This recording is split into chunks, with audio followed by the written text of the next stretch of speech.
Time travel हम सब करना चाहते हैं क्योंकि किसी को पास्ट में जाकर अपने एक्स को 2 थप्पड़ मारने हैं तो किसी को फ्यूचर में जाकर देखना है कि वो कितना बड़ा बिलियनियर या मिलेनियर बन चुका है। क्योंकि टाइम ट्रेवल का मजा तो तभी है जब आप पास्ट में जाकर कुछ चीजें बदल डालो या फ्यूचर में जाकर कुछ ऐसा काम कर डालो कि जिससे आपका वर्तमान बदल जाए। लेकिन अभी तक ये जो टाइम ट्रेवल है केवल साई-फाई मूवीज में ही पॉसिबल हो पाया है, ऐसा शायद आपको लगता है। क्योंकि आज मैं आपको बताने वाला हूँ एक रियल इंसिडेंट, असली टाइम ट्रेवल का एक ऐसा किस्सा जिसे सुनने के बाद आपका दिमाग घूम जाएगा। और साथ ही आज मैं आपको बताऊंगा कि क्या एक्चुअली में टाइम ट्रेवल पॉसिबल है और साथ ही हम समझेंगे ग्रैंडफादर पैराडॉक्स को। आज के इस वीडियो को पूरा देखने के खुल जाएगी टाइम ट्रेवल की सारी मिस्ट्री आज के इस तगड़े वीडियो में।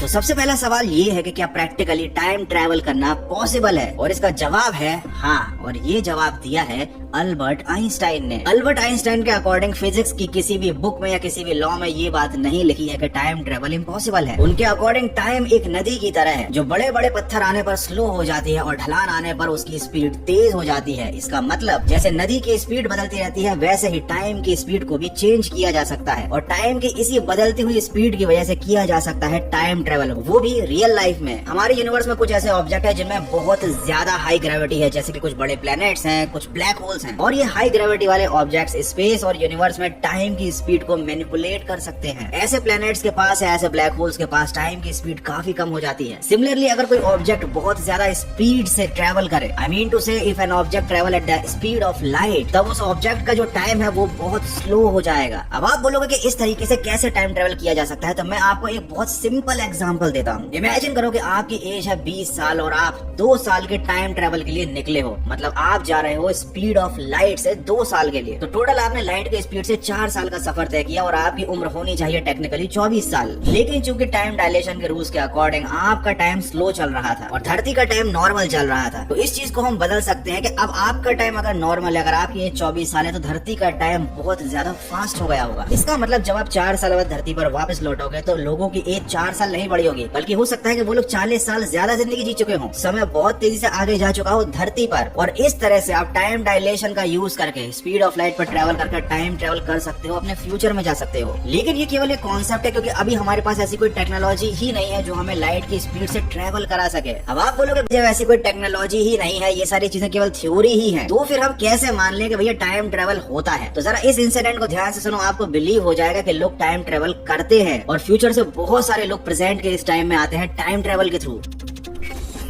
ये घटना है मार्च 2003 की। एंड्रयू कार्लसन नाम के एक 44 साल के बंदे को FBI ने कनाडा में अरेस्ट किया। उसे अरेस्ट इसलिए किया क्योंकि लोगों को शक हो चुका था कि भाई वो कुछ गड़बड़ कर रहा है। उसने केवल 2 हफ्ते में $800 इन्वेस्ट करके स्टॉक मार्केट से $350 मिलियन कमा लिए थे। उसको मालूम था कि कौन सा शेयर उसे प्रॉफिट देने वाला है और वो उसी पर पैसा लगा रहा था, और इसी से FBI को शक हुआ कि शायद ये किसी तरह का स्कैम कर रहा है। लेकिन जब उसको अरेस्ट करके उससे इन्वेस्टिगेशन की गई तो उसने बताया कि वो एक टाइम ट्रैवलर है। वो 250 साल पहले से आया है, मतलब फ्यूचर से आया है, और उसको मालूम था कि कौन सा स्टॉक्स उसे ज्यादा बेनिफिट देगा, और इसीलिए वो यहाँ पर पैसे छाप रहा है।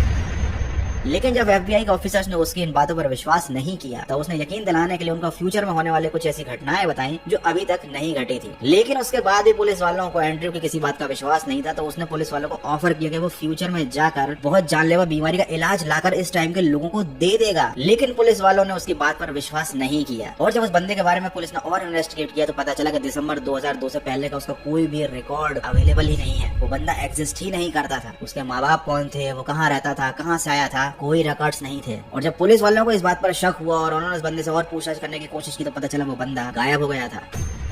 और उसके बाद वो बंदा एंड्रयू कार्लसन कहीं पर भी दिखाई नहीं दिया, वो किसी को भी नहीं मिला। पुलिस ने बहुत ढूंढा उसको, बट उसका कोई ट्रेस नहीं मिला। और ऐसा माना जाता है कि एंड्रयू एक रियल टाइम ट्रैवलर था और पुलिस वालों को उसकी बात का विश्वास कर लेना चाहिए था। लेकिन सिर्फ ऐसा नहीं है कि फ्यूचर के लोग प्रेजेंट टाइम में टाइम ट्रैवल करके आते हैं। मतलब टाइम ट्रैवल की जो टेक्नोलॉजी है वो फ्यूचर के लोगों के पास है। हमारे एंशिएंट इंडियन टेक्स्ट में भी कुछ कहानियां, कुछ किस्से ऐसे हैं जो प्राचीन काल में होने वाले टाइम ट्रैवल की तरफ इशारा करते हैं। वैसे तो मैं ये सारी डिटेल्स पहले भी कई वीडियोस में बता चुका हूँ, बट मैं आपको शॉर्ट में बता देता हूँ। विष्णु पुराण के अनुसार एक राजा थे जिनका नाम था काकोदमी, जो कि ब्रह्मलोक गए थे ब्रह्मा जी से मिलने। अपनी पुत्री के विवाह के संबंध में उन्हें कुछ सलाह चाहिए थी, लेकिन ब्रह्मलोक में टाइम काफी ज्यादा स्लो चलता था। तो उस राजा ने जब कुछ समय ब्रह्मलोक में व्यतीत किया, उस टाइम धरती पर कई 100 साल बीत गए, क्योंकि धरती का टाइम कंपैरेटिवली काफी तेज था। और जब राजा वापस लौट कर आए तो उन्होंने देखा कि भैया समय तो काफी ज्यादा बीत चुका है। एनीवे, ये कहानी बहुत लंबी है। ब्रह्मा जी ने उनकी समस्या को भी सॉल्व कर दिया था, लेकिन इस कहानी में आप देख सकते हो क्लियरली बताया गया है कि अलग अलग लोक में अलग अलग ग्रेविटी वाले प्लैनेट्स पर टाइम अलग अलग तरीके से चलता है। और ये जो थ्योरी है ना, ये मॉडर्न साइंस की या अल्बर्ट आइंस्टाइन की टाइम डायलेशन की थ्योरी से काफी हद तक मैच करती है। इसका मतलब प्राचीन काल के लोगों को और देवी देवताओं को भी टाइम ट्रेवल के बारे में बहुत डिटेल में चीजें मालूम थी। और काकभूषणी का नाम तो आपने सुना ही होगा, जिन्होंने कई बार रामायण और महाभारत को होते हुए देखा था, क्योंकि वो समय में यात्रा कर सकते थे, अलग अलग यूनिवर्स में, मतलब मल्टीवर्स में भी यात्रा कर सकते थे। प्राचीन भारतीय पुराणों और एडवांस टेक्नोलॉजी के संबंध में हम किसी और वीडियो में डिटेल में चर्चा करेंगे। अभी मैं आपको बताता हूँ एक ऐसा फैक्ट जिसे जानकर आप भी शॉक्ड हो जाओगे कि अभी राइट नाउ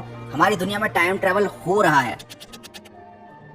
क्या आपको मालूम है कि जो सैटेलाइट्स हमारी धरती का चक्कर लगाती हैं, जिनके थ्रू हमारे मोबाइल में जीपीएस चलता है, उनके अंदर एक एटॉमिक क्लॉक होती है, क्योंकि ये सैटेलाइट्स 8700 माइल्स पर आवर की स्पीड से हमारी धरती के ऑर्बिट में घूम रही हैं। और इनकी स्पीड इतनी ज्यादा तेज है, लाइट की स्पीड जितनी तेज तो नहीं, लेकिन कंपैरेटिवली बहुत तेज है। तो ये जो सैटेलाइट्स है ना, इनका जो टाइम है, ये नॉर्मल दुनिया से थोड़ा सा स्लो चलता है। और एक दिन में ये हमारी दुनिया से 7 मिली सेकेंड्स आगे निकल जाती है। मतलब इस दुनिया के टाइम और सैटेलाइट्स के टाइमिंग के बीच में 7 मिली सेकेंड्स का गैप आ जाता है। और इसलिए इन एटॉमिक क्लॉक्स को हर रोज 7 मिली सेकंड्स के साथ रीसेट किया जाता है, एडजस्ट किया जाता है, ताकि अर्थ की हर डिवाइस और सैटेलाइट्स का टाइम एकदम सिंक्रोनाइज्ड हो। तो इसका मतलब आप समझ सकते हो कि हमारी जो सैटेलाइट्स हैं वो रोज 7 मिली सेकंड्स का टाइम ट्रेवल कर लेती हैं। लेकिन ये टाइम टेबल कुछ ज्यादा एक्साइटिंग नहीं है, क्योंकि क्या ही मजा है जब तक आप पास्ट में जाकर कुछ चीजें बिगाड़ ना दो, या फ्यूचर में जाकर कुछ ऐसी मस्त चीज ना देख लो जिसे बताओ आप वर्तमान में तो लोगों के होश उड़ जाएं। बट अनफॉर्चुनेटली राइट नाउ हमारी जो टेक्नोलॉजी है वो इतनी डेवलप नहीं है कि हम इस तरीके का टाइम ट्रेवल कर पाए जैसा कि मूवीज में बताया जाता है। या फिर हो सकता है कि हमारी टेक्नोलॉजी इतनी डेवलप हो लेकिन वो हम तक नहीं पहुंची है। एनीवे, रीजन कुछ भी हो, आप हैरी पॉटर जैसा टाइम ट्रेवल अभी तो नहीं कर सकते। खुद स्वयं हैरी पॉटर भी नहीं कर सकता, वो तो उसने मूवी में कर लिया जो करना था। लेकिन अब मैं आपको बताने वाला हूँ हैरी पॉटर की मूवी से भी ज्यादा मजेदार एक पैराडॉक्स, जिसका नाम है ग्रैंडफादर पैराडॉक्स।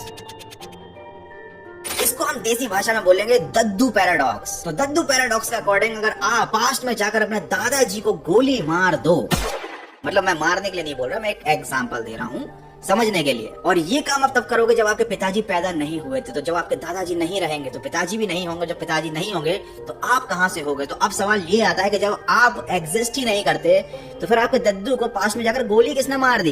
ये समस्या है। और अगर एक्चुअली में पास्ट में जाकर किसने दद्दू को गोली मारी तो फिर वो था कौन? क्योंकि आप तो एग्जिस्ट ही नहीं करते। और अगर आप एग्जिस्ट करते हो, पास्ट में आए हो, तो उस हिसाब से दद्दू को तो मरना ही नहीं चाहिए। मतलब बहुत ही ज्यादा कंफ्यूजिंग है ये दद्दू थ्योरी। और ये थ्योरी शायद हमें ये बताना चाहती है कि भले ही आप टाइम ट्रेवल कर सको, लेकिन अपने पास्ट और प्रेजेंट को आप कभी भी चेंज नहीं कर सकते, क्योंकि अगर आप ऐसा करोगे तो आप एक ऐसे खतरनाक पैराडॉक्स में फंस जाओगे जो आपकी समझ से परे होगा। तो यार बस इसी दद्दू पैराडॉक्स के साथ खत्म करते हैं आज का वीडियो। आई होप कि आपको ये थ्योरी बहुत मजेदार लगी होगी, सुन के एकदम दिमाग खिल गया होगा आपका। अगर ऐसा वीडियो लाइक कर देना, नहीं तो सब्सक्राइब कर देना, नहीं तो टाइम ट्रेवल करके आऊंगा मैं, अंगूठा पकड़ के खुद से लाइक करवाऊंगा मैं। तो एंजॉय करो।